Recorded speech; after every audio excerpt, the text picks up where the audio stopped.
सातवें अध्याय का महात्म्य। भगवान शिव कहते हैं, हे पार्वती, अब मैं सातवें अध्याय का महात्म्य बतलाता हूँ, जिसे सुनकर कानों में अमृत राशि भर जाती है। पाटिलपुत्र नामक एक दुर्गम नगर है, जिसका गोपुर द्वार बहुत ही ऊंचा है। उस नगर में शंकुकर्ण नामक एक ब्राह्मण रहता था।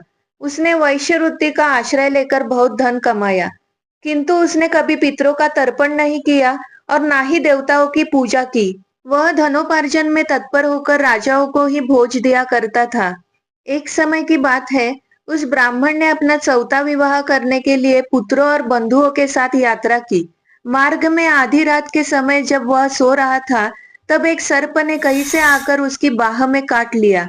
सांप के काटने से उसकी ऐसी अवस्था हुई कि मणि मंत्र और औषधि आदि से भी उसके शरीर की रक्षा असाध्य थी।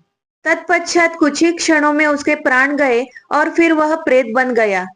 फिर बहुत समय के बाद वह प्रेत सर्प योनि में उत्पन्न हुआ। उसका वित्त धन की वासना में बंधा था।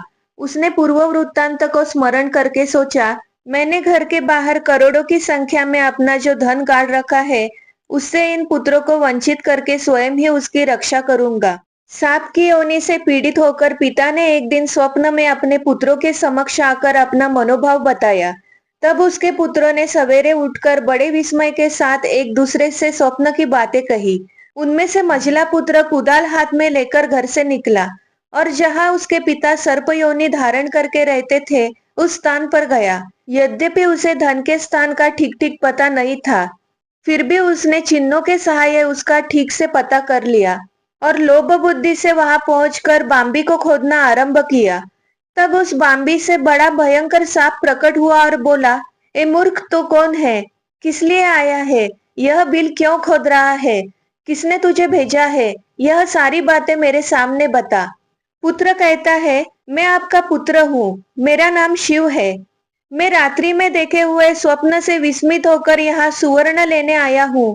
पुत्र की यह वाणी सुनकर वह सांप हंसता हुआ उच्च स्वर से इस प्रकार स्पष्ट वचन बोला, यदि तू मेरा पुत्र है तो मुझे शीघ्र ही इस बंधन से मुक्त कर। मैं अपने पूर्व जन्म के गाड़े हुए धन के लिए ही यहाँ सर्प योनि में उत्पन्न हुआ हूँ।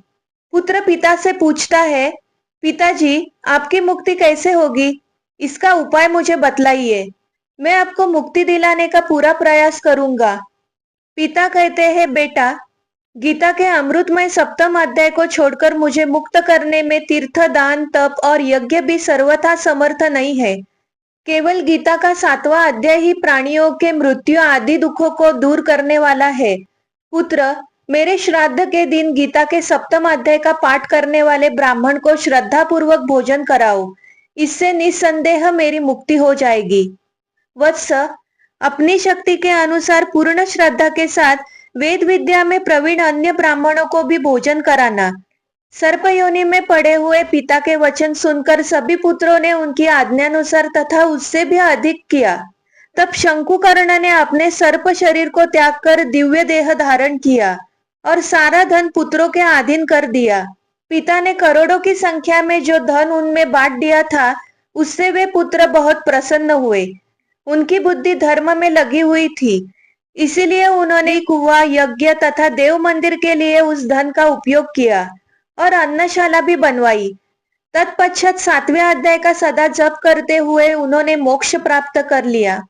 हे पार्वती, यह तुम्हें गीता के सातवें अध्याय का महात्म्य बतलाया, जिसके श्रवण मात्र से ही मानव सब पातकों से मुक्त हो जाता है। ओम नमः शिवाय। जय श्री कृष्ण। राधे राधे।